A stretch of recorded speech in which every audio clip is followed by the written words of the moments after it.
천중일곱이 진흙색 일복 입고 두 무릎 꿇고 앉아 주님께 기도할 때 접시 두 개 콩밥덩이 창문 열고 던져줄 때 비눗물로 기도했네. 비눗물로 기도했네. 비눗물로 기도했네.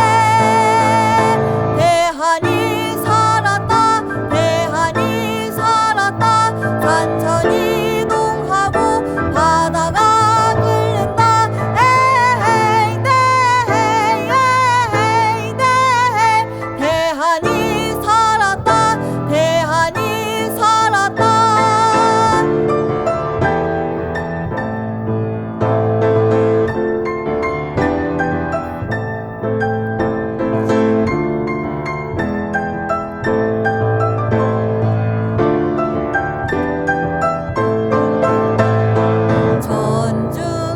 천중일곱이 진흙색 일복 입고 두 무릎 꿇고 앉아 주님께 기도할 때 접시 두 개 콩밥덩이 창문 열고 던져줄 때 비눗물로 기도했네. 비눗물로 기도했네. 비눗물로 기도했네. 대한이 살았다. 대한이 살았다. 산천 이동하고 바다가 끓는다. 에헤이 네헤이 에헤이 네헤이. 대한이 살았다. 대한이 살았다. 에헤이 네헤이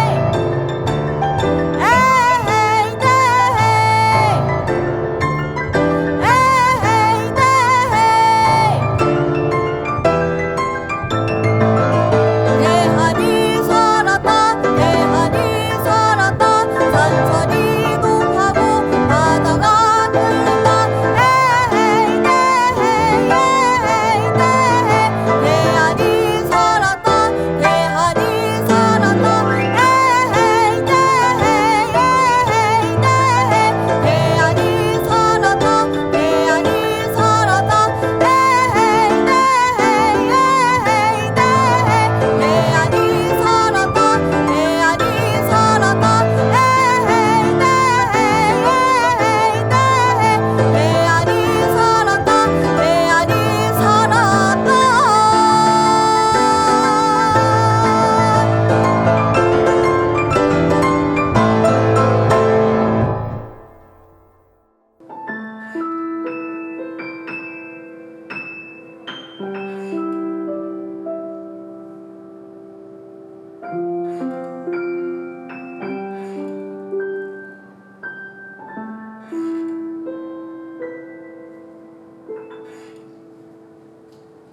안녕하세요. 목소리로 심금을 울리는 국악인 이지원입니다. 이번 포스코 1% 나눔재단에서 진행하는 만남이 예술이 되다 시즌2에서 저는 아카펠라 나린과 함께하는 환상의 하모니를 만들었습니다. 아카펠라 나린과 저 이지원의 콜라보가 궁금하신 분들은 유튜브 아카펠라 나린 채널 또는 포스코 TV 채널로 와주시면 됩니다. 많은 응원과 사랑 부탁드립니다. 이번 포스코 만남이 예술이 되다 프로젝트에서 저는 밝고 화사한 노란색 컬러를 맡았는데요. 제가 부르는 에너지 있는 국악과 참 잘 어울려지는 것 같습니다. 그럼 제 스토리가 담긴 인터뷰 영상 함께 보실까요?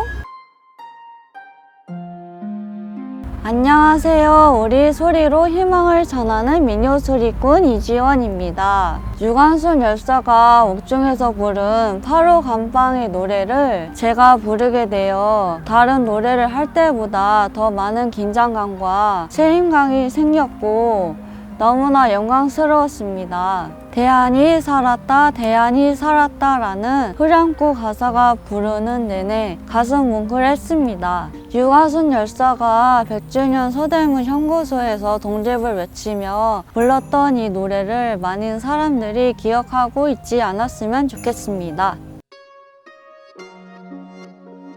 주원이가 두 돌이 지나도 걷지를 못하더라고요. 또래 아이들보다 발달도 많이 늦고 대학병원에 찾아갔어요. 대학병원에 가서 검사를 했더니 2만 명에 1명꼴로 나타나는 윌리엄스 증후군이라는 희귀 질환을 진단받았어요. 의사 선생님께서 주원이가 성인이 되어도 평생 낮은 지능으로 산다는 말씀을 해주셨을 때 내가 이 아이를 어떻게 키울 수 있을까, 어떻게 키워야 하나, 그런 막막함만 참 들었던 것 같아요. 제 인생에서 가장 추운 겨울로 기억되고 있어요. 초등학교 시절 내내 판소리를 배웠는데 유난히 흥이 많던 저에게 부모님께서 경제 민요를 시켜주셨습니다. 그래서 중학교 시절부터 지금까지 민요를 공부하고 있습니다. 제가 어렸을 때부터 노래 부르기를 좋아해서 처음 판소리를 배웠을 때도 신나고 즐거웠습니다. 하지만 오랜 시간 정적인 자세로 큰 소리로 노래하는 게 힘들 때가 많았습니다. 장애 등급을 받기까지 17년이라는 세월이 지났는데 우연히 한 예고의 음악 선생님과의 상담을 통해 제가 용기 내어 주원이의 등급을 받을 수 있었어요. 그 어느 누구도 저에게 그런 솔직한 이야기를 해준 적이 없었는데 장애 등급을 받지 않고 아이를 키우는 것이 엄마의 욕심 때문이 아니냐, 그런 말씀에 제가 용기를 내어서 장애 등급을 받고 주원이가 장애인이 되었죠. 장애 등급을 받고 고등학교 특수반에 진학을 하고 생활을 하다 보니까 항상 일반 학교에서 외로이 지내다가 또래 친구들과 생활을 하다 보니까 주원이가 정말 너무 행복해하는 거예요. 학교 가는 것 자체가. 그런 모습을 보는 부모의 마음도 덩달아 행복해지고 제가 갖고 있던 그 큰 짐도 조금씩 내려놓아지게 되더라고요. 중학교 때까지 장애 등급을 받지 않아 늘 혼자였습니다. 그런데 고등학교 특수반을 다니면서 제 이야기를 이상하게 생각하지 않은 친구들과 정말 행복한 학교 생활을 할 수 있었습니다. 제가 초등학교 6학년 때 송소희 언니가 TV에 나와서 민요 부르는 모습을 보고 제가 많이 따라 불렀어요. 그 모습을 보고 부모님께서 경기민요로 전공을 바꿔주셨어요. 제가 지적장애를 가지고 있어서 우리 국악이 가사의 표현을 하는 데 있어서 조금 어려움이 있습니다. 전국의 병원과 요양원을 다니며 재능 기부 공연을 할 때 많은 분들께서 저의 소리를 듣고 희망과 용기를 가지셨다고 이야기해 주실 때가 가장 행복합니다. 2020년도에 올해의 장애인상 대통령상을 수상하는 날, 평소 제가 좋아하는 송소희 언니와 콜라보 공연을 했던 무대가 가장 기억에 남습니다. 동생 송년이는 저에게 유일한 친구이며 음악으로 소통하는 음악 파트너입니다. 때로는 친구처럼, 때로는 동생처럼 그렇게 저에게 하나밖에 없는 그런 언니인 것 같아요. 언니가 고민도 없는 것 같고 항상 밝게 웃으면서 잘 지내고 말도 항상 웃으면서 이렇게 얘기해서 그게 장점인 것 같아요.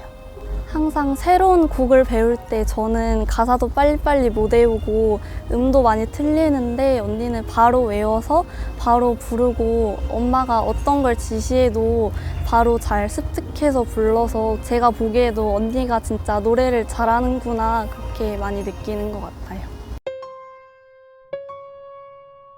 제가 비록 장애를 갖고 있지만 민요를 통해 세상과 소통하고 있습니다. 여러분도 어려움이 있다면 할 수 있다는 자신감을 가지고 도전해보세요. 꿈은 이루어집니다. 앞으로 더 많은 해외 무대에 진출해서 한국 장애 예술의 우수성과 국악의 위상을 높이고 싶습니다. 저의 활동 모습을 보고 지적 장애를 가진 많은 청소년들이 희망을 갖는다는 이야기를 들어요. 그런 이야기를 들을 때는 제가 더 열심히 해야겠다는 사명감이 생겨요.